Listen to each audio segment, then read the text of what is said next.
You should know her powers have grown. I have never felt so powerless. You don't know how many times I've saved your life. You're playing a dangerous game, Bert. I'll never give up hope, but I would. Merlin, BBC One and BBC One HD.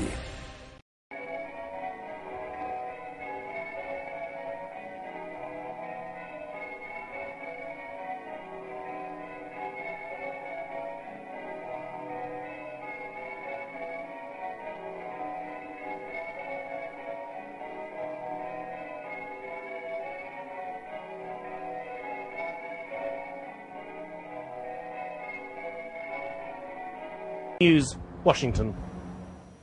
Coming up on tonight's programme. It's up in the air and he's whacked it straight back over his head. What a way to get to 50. Stuart Broad leads and England fight back in the second test against India at Trent Bridge.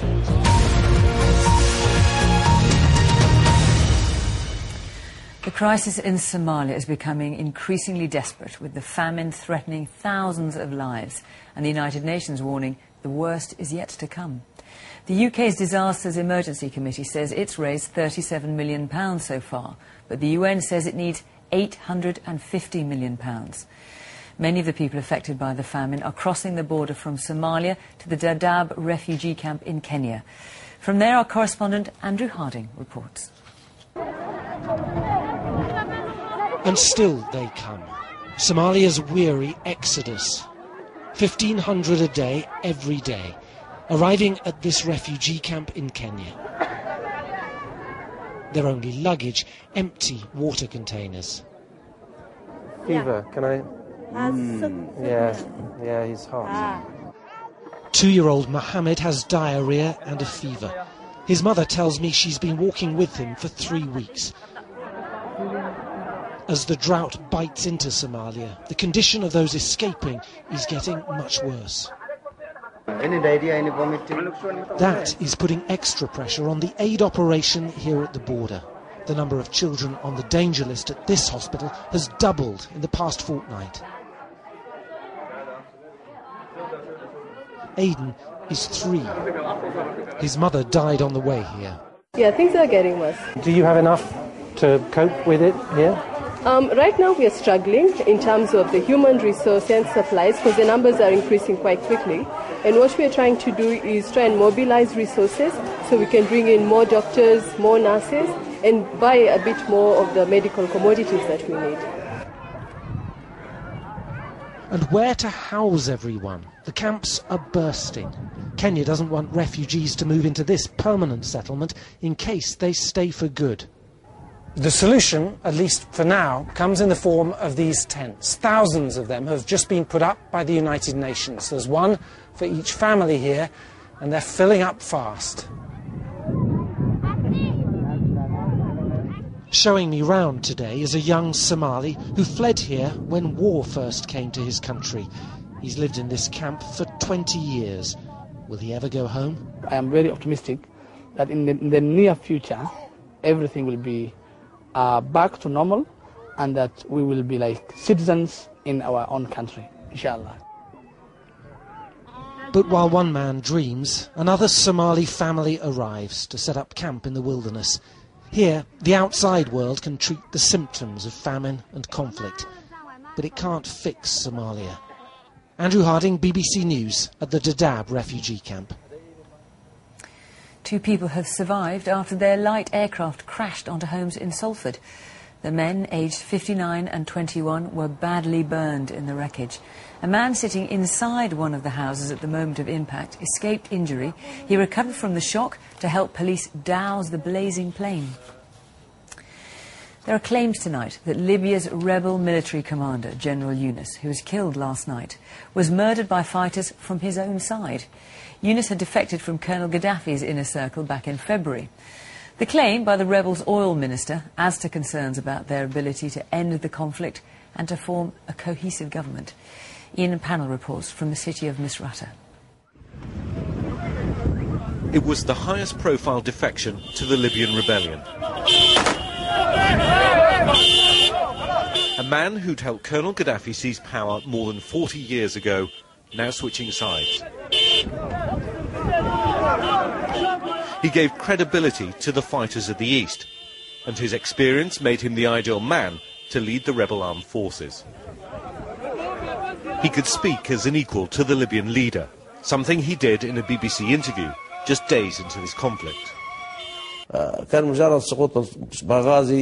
My dear brother, when Benghazi fell, you should have realised that the end had come. I hoped you would leave. May God show you the righteous way and stop the annihilation of our people. But his relationship with Gaddafi also aroused suspicion. Some never believed he'd really defected. Others refused to obey his command. And in the last few days, rumours swirled he was still in contact with the regime. He was gunned down on his way to answer questions about slow progress on the front line. There are claims he was killed by the very men sent to pick him up. If that's true, it'll incense the general's tribesmen. Libyans from different clans are fighting on three major fronts. In the Western Mountains, rebels from Berber tribes claim they've driven Gaddafi's forces from the key border town of Gezira.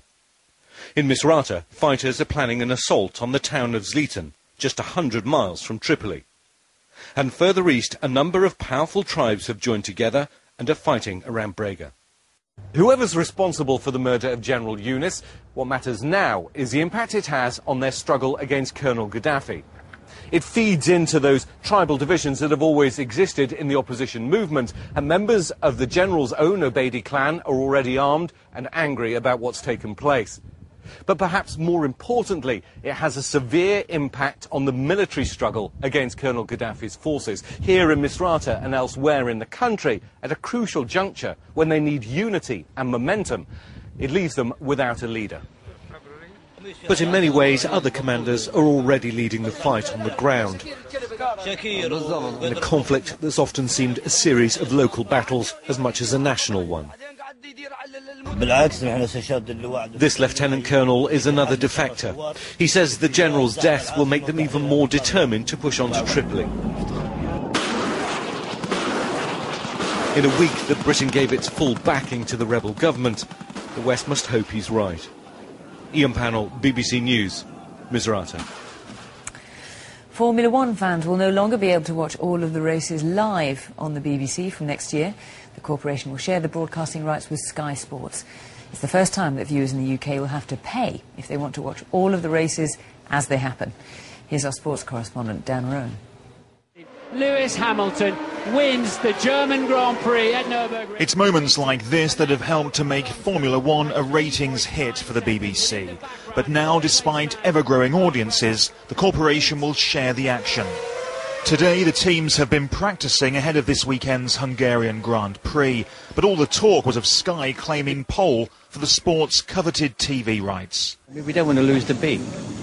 They do a super job for us. So the last thing we want to do is to have them disappear. So we've tried to find a way to keep them in and keep everybody happy. And I think generally now, with the BBC and Sky, they're going to get the public will get much better coverage.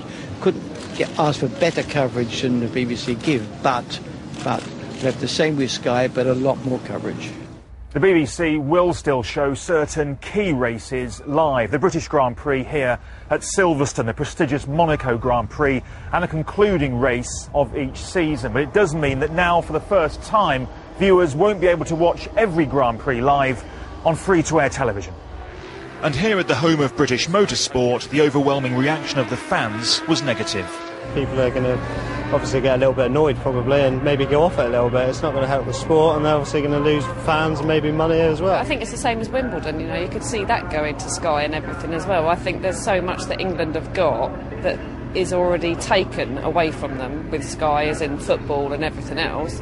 I think it's something we should pay for and BBC should keep. If we're not able to watch them all of the season or, you know, all the races, and that's pretty disappointing, really. Will it make you buy Sky? No. F1 fits into a wider portfolio of BBC sports rights. Other prized assets include Wimbledon, the Grand National, the Open, and of course the Olympics. Historic high-profile events which bring the nation together. But the corporation must now make 20% savings, and it appears that no area is immune from cuts. We've got to be pragmatic. I think we've got to be flexible and adaptable. We're operating in a very tough financial climate. There are lots of pressures on the BBC to deliver savings, and this new deal does that.